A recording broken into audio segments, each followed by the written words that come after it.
Descubrimos la palabra de Dios, verso por verso, capítulo por capítulo. Este es un estudio bíblico real con el maestro Tom Bradford. Bienvenidos a Clases de la Torá.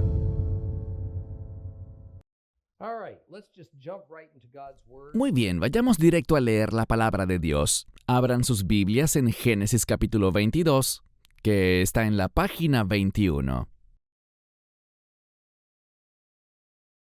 Comencemos con Génesis capítulo 22.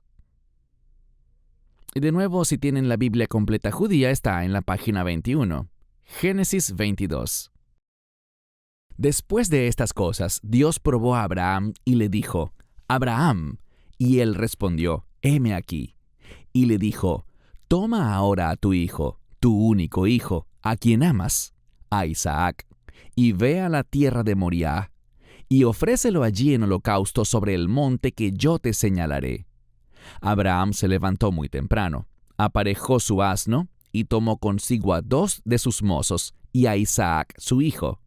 Cortó leña para el holocausto, se levantó y fue al lugar que Dios le había dicho. Al tercer día, Abraham alzó los ojos y vio el lugar de lejos. Y Abraham dijo a sus mozos: «Quedaos aquí con el asno, el muchacho y yo iremos hasta allá, adoraremos y volveremos a vosotros». Y Abraham tomó la leña del holocausto y la puso sobre Isaac su hijo. Y él tomó en su mano el fuego y el cuchillo, y ambos se fueron juntos. Entonces Isaac habló a Abraham su padre, y dijo: «Padre mío». Y él respondió: «Heme aquí, hijo mío». Y él dijo: «Veo el fuego y la leña, pero ¿dónde está el cordero para el holocausto?» Abraham respondió: «Dios mismo proveerá el cordero para el holocausto, hijo mío». Y ambos se fueron juntos. Y cuando llegaron al lugar que Dios le había dicho, Abraham edificó allí un altar, y apiló la leña, y ató a Isaac su hijo, y lo puso en el altar sobre la leña. Entonces Abraham extendió su mano, y tomó el cuchillo para matar a su hijo. Pero el ángel de Adonai lo llamó desde el cielo y dijo: «Abraham, Abraham». Y él respondió: «Heme aquí». Y le dijo: «No pongas tu mano sobre el muchacho, ni le hagas nada, porque ahora sé que eres un hombre que teme a Dios, por cuanto no me rehusaste tu hijo, tu único hijo». Y Abraham levantó sus ojos y miró, y he aquí un carnero detrás de él, trabado en los arbustos por los cuernos. Y Abraham fue y tomó el carnero, y lo ofreció en holocausto en lugar de su hijo. Y Abraham llamó el nombre de aquel lugar Adonai Jireh: Adonai verá que se haga, Adonai proveerá. Por lo cual se dice hasta hoy: en el monte de Adonai se proveerá. Y llamó el ángel de Adonai a Abraham por segunda vez desde el cielo, y dijo: «He jurado por mí mismo, declara Adonai, que por cuanto has hecho esto, y no me has rehusado tu hijo, tu único hijo, de cierto te bendeciré, y aumentaré tu descendencia como las estrellas en el cielo, y como la arena que está a la orilla del mar. Y tu descendencia poseerá las ciudades de sus enemigos, y por tus descendientes serán benditas todas las naciones de la tierra, porque tú has obedecido mis órdenes». Entonces Abraham volvió a sus mozos, y se levantaron y se fueron juntos a Beerseba. Y Abraham habitó en Beerseba. Y aconteció después de esto, que fue dado aviso a Abraham, diciendo: «He aquí que también Milca ha dado hijos a Nachor tu hermano, Uz su primogénito, Buz su hermano, y Kemuel padre de Aram, Kesed, Asó, Pildas, Jidlaf y Betuel. Y Betuel fue padre de Rebeca. Estos 8 dio a luz Milca a Nachor, hermano de Abraham. Y su concubina, que se llamaba Reuma, dio también a luz a Teba, Gaham, Tahash y Maaca. Después de estas cosas, es la forma hebrea de decir eventualmente o con el tiempo. Describe un periodo de tiempo indefinido que ha pasado. Usualmente es una cantidad de tiempo sustancial. En algunos pasajes de la Biblia, el tiempo es tan largo, y las circunstancias y condiciones han evolucionado lo suficiente como para decir que una era ha terminado y otra está comenzando. Entonces, es probable que hayan pasado unos 20 años desde los tratados de Abraham con Abimelech, que fueron registrados al final del capítulo anterior. El capítulo 22 de Génesis, que solo tiene 24 versículos, es como si hubiéramos escalado una montaña enorme, comenzando desde su amplia base, y nos fuimos abriendo paso por nuevos senderos, tomando desvíos de vez en cuando, deteniéndonos para acampar y reflexionar sobre lo lejos que hemos llegado. Y ahora finalmente hemos llegado a la estrecha y elevada cima. Y con todo, ¿cuántas cosas hay que decir sobre la llegada a la cima? Como muchas cosas en la vida, no es la llegada, sino el viaje, lo que tiene el mayor peso en la historia. Por tanto, el relato que encontramos en Génesis 22 de la llegada va directo al grano, usando palabras concisas. Por favor, noten este estilo tan particular, presente en toda la escritura bíblica. La mayor parte de la elocuencia y la explicación narrativa se invierte en preparar el terreno para el evento seminal que vendrá. Pero el evento hacia el que todo apunta generalmente se relata con poca emoción y sin mucho detalle. Esto es muy atípico en la escritura y prosa humana de esa era, y de cualquier era en realidad, al tratarse de eventos de gran magnitud que han dado forma a la civilización humana. Los grandes escritos del pasado, extraídos de las tumbas de 5.000 años de antigüedad de la realeza egipcia, de entre los vastos registros cuneiformes de los asirios y babilonios, y de las épicas sagas de los escritos de la era persa, griega y romana, cuya lectura es requerida a menudo en la universidad, hacen exactamente lo contrario. Esas historias le dan mucho más importancia a engrandecer y reverenciar a los reyes y líderes militares, haciendo un relato elaborado y exagerado del día de una gran victoria o la culminación de una gran visión. Sin embargo, bíblicamente, fíjense en lo extensa que fue la narración previa para llegar al diluvio, por ejemplo, para explicarnos por qué la humanidad se había vuelto en contra de Dios. Pero vean las escasas palabras que quedaron registradas sobre el diluvio en sí. No hay una larga diatriba sobre personas que gritan por sus vidas, o sobre la tierra inundada y los cadáveres hinchados, o las víctimas ahogadas. Ni se habla de Noé y su familia festejando su supervivencia mientras los demás morían. Tampoco oímos a Jehova Dios celebrando la muerte de los malvados. Y aquí, en la historia de Abraham, hemos pasado capítulo tras capítulo que nos explican la vida y el propósito de Abraham y las pruebas que ha atravesado. Se nos han revelado sus debilidades junto a sus fortalezas, y se ha dado igual énfasis a lo malo que a lo bueno. Vemos sus derrotas espirituales junto a sus victorias. Y luego, en Génesis 22, solo tenemos un par de párrafos discretos que casi introvertidamente nos hablan de su mayor logro. Este evento de Génesis capítulo 22 es el punto más alto de la vida de Abraham. Es, en cierto modo, el propósito final, y todo lo anterior era solo la preparación. Este también fue un día que, aunque tiene una gran importancia en sí mismo, en realidad no era más que una sombra de las cosas por venir, una tipología, un patrón. Este evento es tan importante para el judaísmo que a esta historia se le ha dado un título, la Ajedá.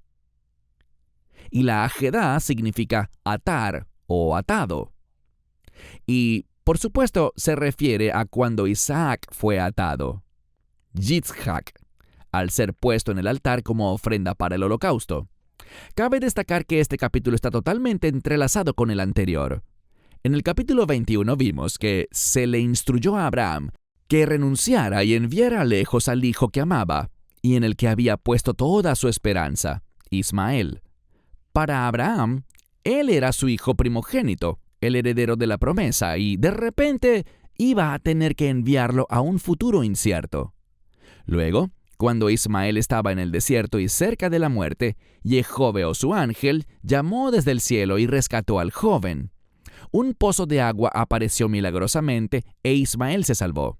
En este capítulo, Abraham ahora es llamado a renunciar a su otro hijo, Isaac, el hijo que Dios considera el primogénito. Y a estas alturas también Abraham, el hijo que Jehová Dios específicamente dice que es el hijo prometido, debe ser separado y apartado de Abraham, por la propia mano de Abraham. Y momentos antes de la muerte de Isaac, Jehová, o su ángel, llamó desde el cielo y rescató al joven. Aparece milagrosamente un carnero con los cuernos atrapados en un matorral cercano, e Isaac se salva. Ahora bien, se nos dice en el verso 1 que Dios estaba poniendo a prueba a Abraham. Nosotros sabemos esto, pero Abraham aparentemente no lo sabía. Y esto es importante, porque la razón para decirnos en la oración inicial que esto es una prueba es para que al leer esta historia no nos preocupemos ni nos preguntemos si de alguna manera Jehová aprobaría el sacrificio humano. En otras palabras, nosotros sabemos desde el principio que Isaac va a sobrevivir. Al parecer, los antiguos sabios y eruditos habían deducido que las instrucciones de Dios a Abraham de ofrecer a Isaac como holocausto llegaron por la noche durante un sueño o una visión. Y se nos dice que temprano en la mañana siguiente, después de recibir este mandato devastador durante la noche, Abraham se levantó y se dispuso a obedecer. La palabra hebrea usada aquí para holocausto es olá. Cuando lleguemos al Levítico, oiremos mucho esa palabra. Había 5 tipos principales de ofrendas quemadas, y el olá es solo uno de ellos, aunque es el más importante de todos.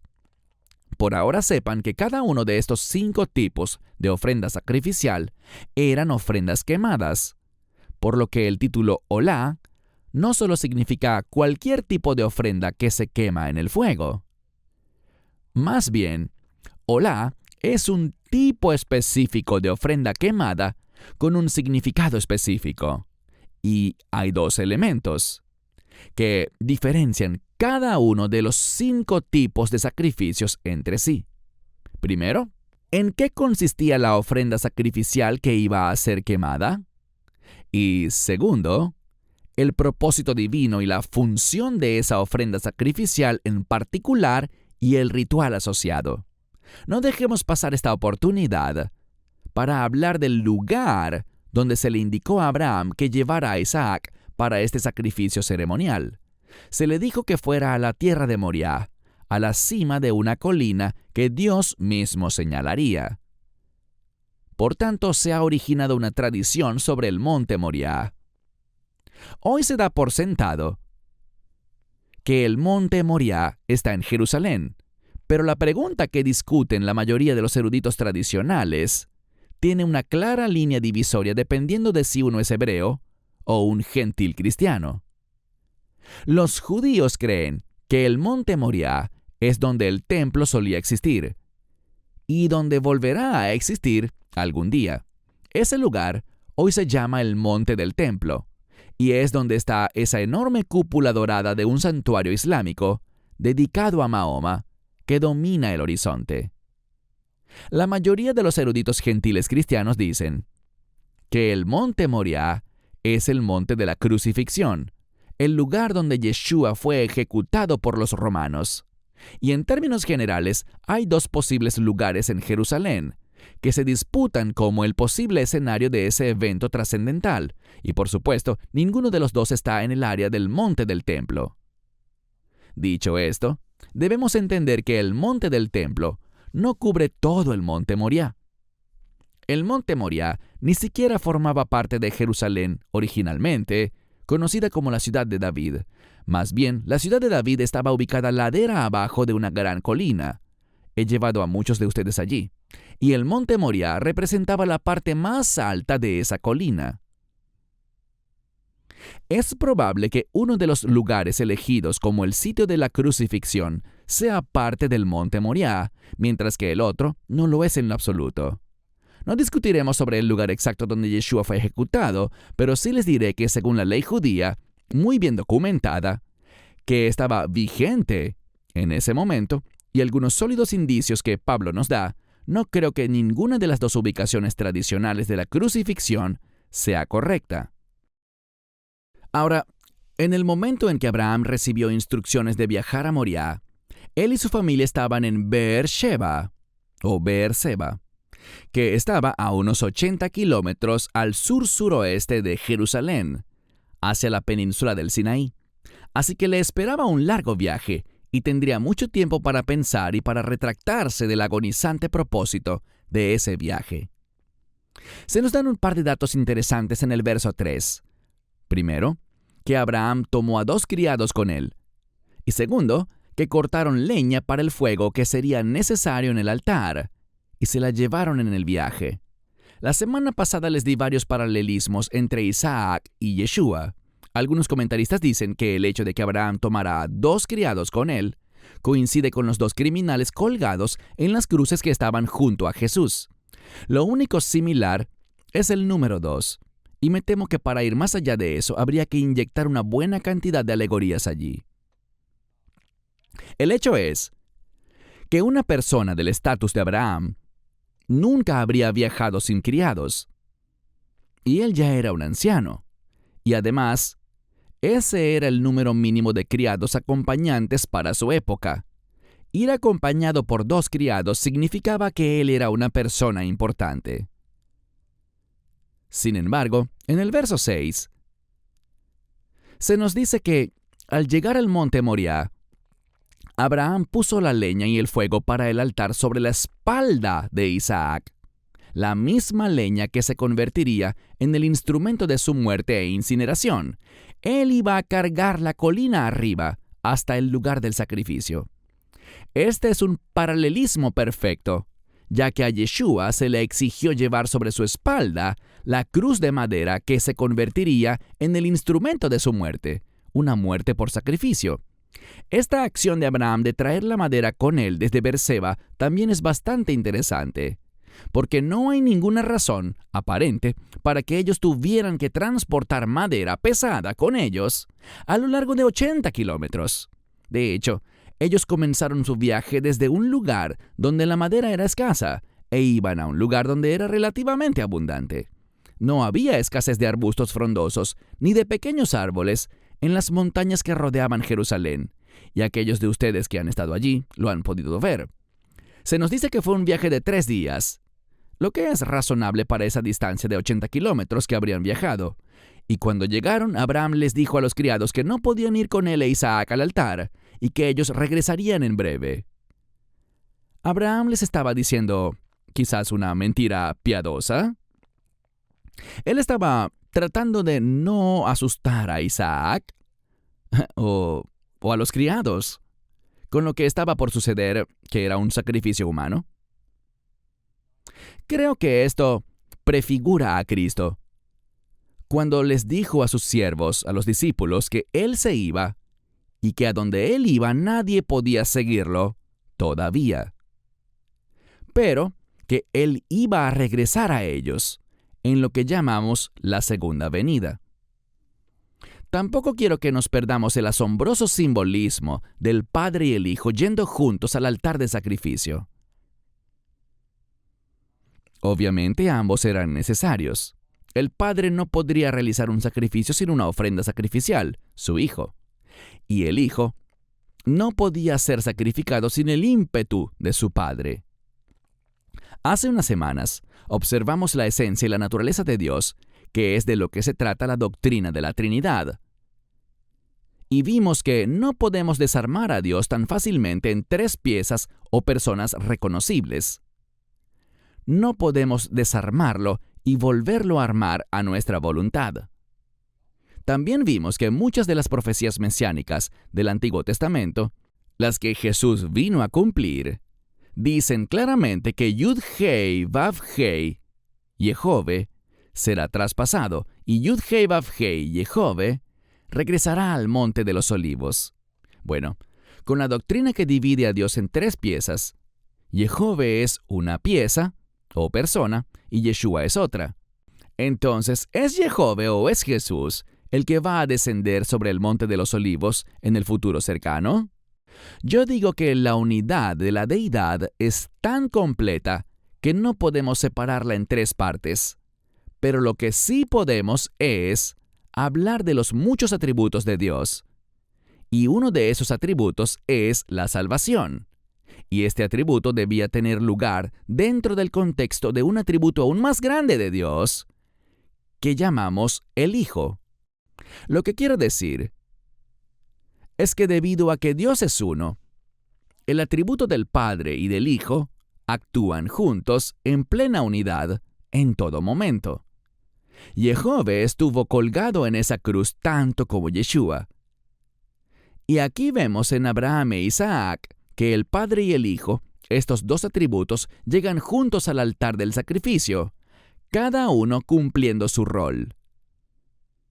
El atributo del Hijo, Isaac, era ser el sacrificio, y el atributo del Padre, Abraham, era iniciar y aceptar el sacrificio. Cuando Yeshua murió, fue su aspecto humano el que murió. Lo divino siguió viviendo. Cuando Yeshua murió, fue el atributo del Hijo el que fue el sacrificio, y el atributo del Padre fue el que inició y aceptó ese sacrificio. En el versículo 7, lo que yo imagino que debió haber sido un silencio muy incómodo, se rompió cuando Isaac finalmente preguntó lo obvio: «Padre, ¿dónde está el cordero para el sacrificio?» Ups. Esta no fue una pregunta ingenua de un niño inocente. Los antiguos escritos judíos dicen que Isaac tenía 37 años en este momento. Josefo, que vivió en el tiempo de Cristo, dice que Isaac tenía algo más de 25 años. En este punto de las Escrituras, Isaac era un hombre completamente maduro. Entonces, él debió haber tenido entre 25 a 37 años, unos 30 y tantos quizás. Ese es nuestro mejor estimado, pero es seguro que Isaac no era un niño. La idea de que Isaac era un niño de primaria en ese momento es estrictamente una invención gentil del cristianismo moderno, que sirve para hacer imágenes tiernas, con la idea de un niño triste e indefenso que se ve obligado a algo de lo que no había escapatoria. Cuando vemos que a Abraham se le dio la instrucción de ofrecer a su hijo Isaac como holocausto, como un sacrificio, solo podemos preguntarnos qué estaría pasando por la mente de Abraham. Sin embargo, este mandato de Dios de sacrificar a Isaac no habría parecido extraño porque el sacrificio humano a los dioses era parte de las prácticas de adoración de sus vecinos cananeos. Mientras lo ataban, Isaac se quedó en silencio.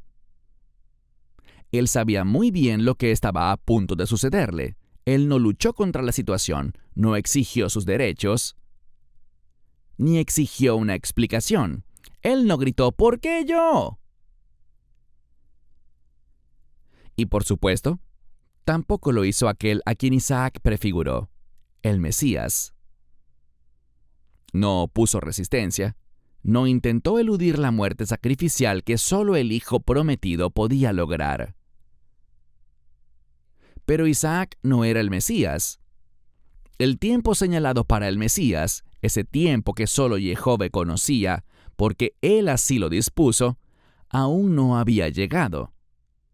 Y como ahora sabemos, ese tiempo llegaría 18 siglos después. Isaac debía ser una lección y una demostración de un principio espiritual, mas no el ungido.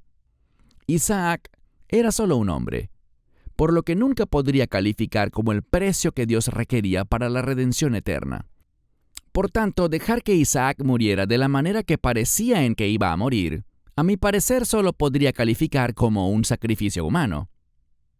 Así que Yehove lo detuvo, pero solo después de que tuvimos una viva representación de cuánto le costaría a Dios cuando entregara a su Hijo unigénito, Yeshua.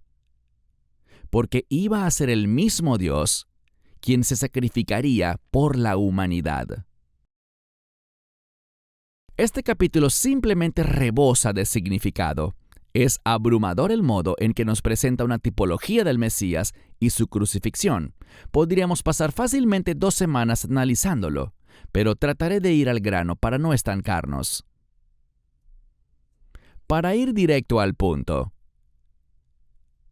quisiera enumerar las tipologías representadas en esta historia y luego darles el paralelismo que se aplica a Yeshua. Primero, en el verso 2, Abraham debe sacrificar a su hijo único. Dios sacrificó a su hijo único. En el verso 3, 3 días después de que Isaac fue condenado a muerte, se levantó del altar vivo. Cristo resucitó de entre los muertos 3 días después de ser condenado. Tercero, en el verso 6 se le pidió a Isaac que llevara la madera hasta la cima de la colina que sería utilizada para su propia muerte. Cristo tuvo que llevar su propia cruz de madera, el instrumento de su propia muerte, hasta la cima de la colina donde sería crucificado y moriría. Cuarto, en el verso 8, Isaac quería saber dónde estaba el cordero para el sacrificio, y Abraham le dijo que Dios lo proveería.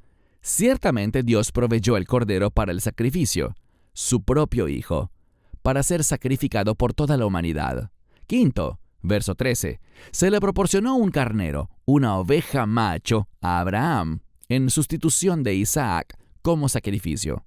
Cristo, un cordero macho, fue sacrificado en sustitución de nosotros, a quienes nos correspondía ocupar ese lugar en el juicio realizado en el Calvario. Sexto, verso 14, el lugar donde iba a ocurrir el sacrificio se conmemoró como Yehove Jireh, o como estamos más acostumbrados a oírlo, Jehová Jireh, que significa Yehove provee. Yehove proveyó el sacrificio porque ninguna otra cosa bastaría. Este sacrificio era Cristo, Dios hecho humano. Esto ciertamente no es alegoría. A lo que Isaac fue sometido era una sombra de lo que le iba a pasar a Cristo unos 1800 años en el futuro. Hacia el final de esta dura prueba, se nos dice que el ángel del Señor llamó 2 veces a Abraham desde el cielo. Primero para detener el sacrificio y la segunda vez para realzar los pactos que se habían hecho con Abraham. Debido a que hicimos un estudio de las palabras que componen la frase ángel del Señor, permítanme señalarles que esta vez se trata de una frase hebrea un poco diferente a la que vimos antes. Primero noten en dónde está el ángel del Señor. En el cielo. Él está llamando desde el cielo. Me pregunto por qué este ángel no está en la tierra, o por qué no se apareció ante Abraham en lugar de solo hablarle desde el cielo. Así que tal vez tengamos una pista aquí si miramos un poco más de cerca. Recuerden que la frase hebrea traducida como el ángel del Señor es Malach Adonai. Adonai significa Señor, pero esta vez la frase es Malach Yehove. Yehove siendo el nombre personal de Dios Todopoderoso. Así que esto se traduce literalmente como el ángel de Yehove. Ahora bien, curiosamente, vemos que este ángel de Yehove que habla desde el cielo dice, he jurado por mí mismo. Por lo general, cuando se identifican como un ángel o el ángel del Señor, esos ángeles dicen, el Señor me envió para decir tal cosa, o Dios me dijo que te diera este mensaje, haciendo una obvia distinción entre Dios y el ángel. Pero ese no es el caso aquí. Este ángel de Yehove habla con la misma autoridad y persona de Yehove Dios Todopoderoso. Es decir, yo digo esto. Desde mi punto de vista, esto es bastante misterioso. Aún así, cuando veo que habla un Malach Adonai, como alguien que hace la voluntad de Dios, a diferencia de un Malach Yehove, que habla por su propia voluntad, debo considerar la probabilidad de que estamos hablando de dos seres diferentes. ¿Qué importancia tiene eso exactamente? No estoy muy seguro, pero pueden apostar lo que quieran a que es significativo o no se invocaría el nombre personal de Dios aquí. Creo que debemos ser muy cautelosos al aceptar las rígidas doctrinas cristianas que se han desarrollado a partir de los edictos del Concilio de Nicea a principios del siglo IV después de Cristo sobre cómo se manifiesta el Dios del universo. Se crearon varias doctrinas y se siguen creando otras nuevas que no se encuentran en ninguna parte de las Escrituras o la tradición, ni siquiera en las prácticas que se hacían hasta aquel tiempo. Son doctrinas que eran totalmente desconocidas durante los primeros 200 años de la Iglesia primitiva. Como les he comentado en muchas ocasiones, el que nos pongamos a forzar intelectualmente todas las dimensiones posibles de Dios, o incluso solo aquellas que son aludidas en las Sagradas Escrituras, para que encajen en una de las tres cajas que decidimos llamar Padre, Hijo y Espíritu Santo, es una labor arriesgada. Eso nos obliga a limitar a aquel que no tiene límites. ¿Quién o qué es este mensajero de Jehova que aparece dos veces en esta importante historia de Abraham e Isaac y habla de Jehova en primera persona? Eso no podemos saberlo con certeza, pero tal vez esta sea una oportunidad de reconocer una vez más que simplemente no es posible para la humanidad conocer la mente de Dios o imaginar todo lo que Él es. Tal vez necesitamos sentirnos más cómodos al saber que Dios no es un ser humano, ni tampoco es un superhumano. Él es un ser completamente diferente. Y nuestro deber, en algunos casos, es simplemente aceptar lo que no podemos experimentar o explicar. ¿No es esa la definición de fe, en primer lugar?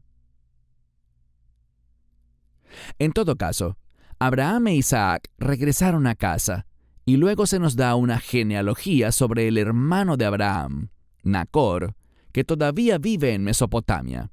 Lo primero que debería sorprendernos es que se enumeran 12 hijos para Nacor, así como Ismael tendría 12 hijos y eventualmente Jacob también. Sin embargo, a diferencia de los 12 hijos de Jacob que formarán la nación de Israel, de los cuales cada uno jugará un papel importante, varios de los hijos de Nacor no aparecen de nuevo en la Biblia. Solo sabemos que existieron debido a este registro al final de Génesis capítulo 22. Pasemos a Génesis capítulo 23. Abran sus Biblias en Génesis 23, y si tienen la Biblia completa judía está en la página 22.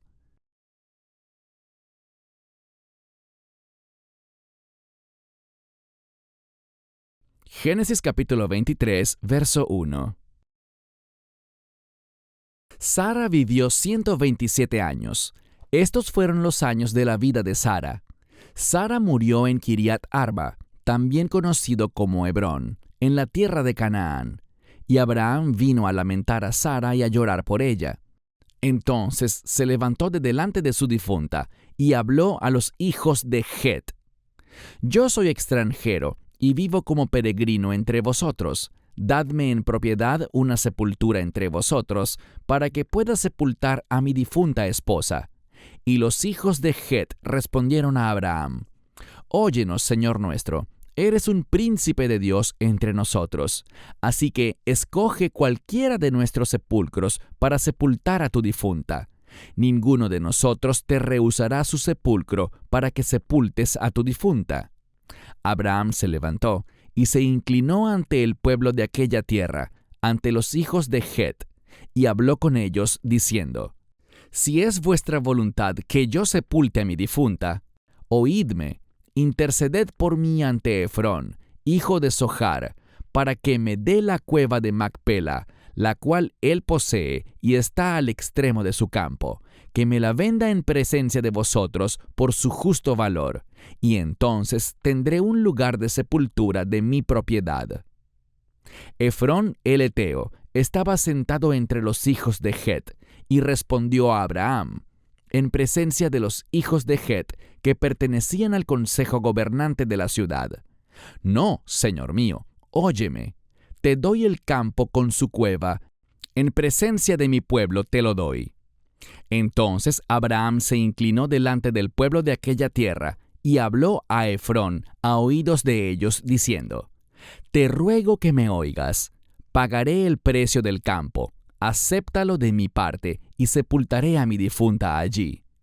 Pero Efrón respondió a Abraham: «Señor mío, óyeme, la tierra vale 400 siclos de plata. ¿Qué es eso entre tú y yo? Sepulta, pues, a tu difunta». Y Abraham se convino con Efrón, y pesó a Efrón la cantidad de dinero que éste había mencionado, en presencia de los hijos de Het, 400 siclos de plata, del peso aceptado entre los comerciantes. Así, el campo de Efrón en Macpela, el cual está frente a Mamre, el campo y la cueva que está en él, y todos los árboles en él, y alrededor, fueron cedidos a Abraham como su posesión, en presencia de los hijos de Het, los cuales pertenecían al consejo gobernante de la ciudad. Después de esto, Abraham sepultó a Sara su mujer en la cueva del campo de Macpela, frente a Mamre, también conocido como Hebrón, en la tierra de Canaán, y el campo y su cueva fueron comprados por Abraham a los hijos de Het, como sitio de sepultura que perteneciera a él. Bueno, así como Génesis 22 fue el punto más alto de la vida y el propósito divino de Abraham, en el capítulo 23 se resuelven algunos asuntos pendientes y se hace la transición de Abraham a Isaac. El primer asunto pendiente es la culminación de la vida de la primera matriarca hebrea, Sara, quien tenía 127 años cuando murió. Según la tradición hebrea, el trauma que ella sufrió por lo que le pasó a su único hijo Isaac en el monte Moriah socavó la salud de esta mujer ya anciana. Y creo que no es muy difícil para las madres que oigan esto identificarse con la experiencia de Sara. Imagínense que no pudieran tener hijos y Dios finalmente les da uno en la vejez. Y de repente su esposo les dice que Dios ha pedido la vida de su hijo. Todo lo que Sara podía hacer era sentarse a lamentar su pérdida, a medida que pasaban los días y esperaba que su esposo regresara sin su hijo. La tradición hebrea dice que Abraham tenía 138 años cuando murió su amada esposa Sara. Desde un punto de vista académico, la muerte de Sara es importante porque proporciona algunos detalles de la primera muerte y entierro de un hebreo. Y encontramos que Abraham y Sara vivían en Hebrón o Hebrón cuando ella falleció, por lo que es natural que Abraham quisiera sepultarla allí. Es importante recordar que a partir de este momento, la promesa de Dios de una tierra reservada para Abraham no había llegado a cumplirse, ni lo haría todavía, hasta que pasaran 5 o 6 siglos. Abraham usaba la tierra de otros, habitó en una tierra gobernada por otros y no poseía ningún terreno. Y resulta irónico que la única propiedad de bienes raíces que Abraham pudo decir que le pertenecía era una cueva, que iba a usarse como sepulcro para su amada esposa, y más tarde para él mismo, y luego para sus hijos y hasta un nieto, Jacob. Los 3 grandes patriarcas de la Biblia están enterrados en Hebrón, que hoy en día es un territorio que fue entregado al enemigo de Israel, los palestinos. Tengo la firme sospecha de que David eligió a Hebrón como su primera ciudad capital cuando se convirtió en rey, motivado en gran parte por el impresionante respeto por el lugar de entierro del padre fundador del pueblo y la nación de Israel. Es cierto que la sesión de negociación que acabamos de leer entre Abraham y Efrón es un poco peculiar o hasta chistosa. Efrón obviamente era un líder del pueblo de los hititas, quienes dominaban esta zona. Según registros antiguos, hay muy buenas razones legales por las cuales el trato que Abraham estaba celebrando para adquirir la cueva de Macpela como sepulcro para él y su esposa tomó el curso que tomó. El problema era el siguiente. En términos modernos, Abraham y su clan eran extranjeros residentes en Canaán. En esa época usualmente no se permitía que los extranjeros adquirieran tierras. La tierra lo era todo. Si una familia perdía su tierra, eso era una catástrofe. Si una familia vendía su tierra a un extranjero, eso era una abominación. Pero sí podía ocurrir, y era legal. Sin embargo, la forma en que se adquiría la tierra era muy importante. Por ejemplo, si Abraham hubiera aceptado la tierra como un regalo, no solo habría sido un insulto para los hititas que hicieron tal cosa, sino que probablemente habría sido desafiado al pasar de los años por alguien que afirmara que estaba mal vender tierras a un extranjero en primer lugar. Por tanto, Abraham no podía tomar la oferta de Efrón y aceptar la cueva como un regalo. También tuvo que ser muy cuidadoso en su negociación, porque si la compraba por un precio que no pareciera justo para generaciones futuras, eso sería razón suficiente para que los descendientes de la familia que vendió la tierra trataran de recuperarla.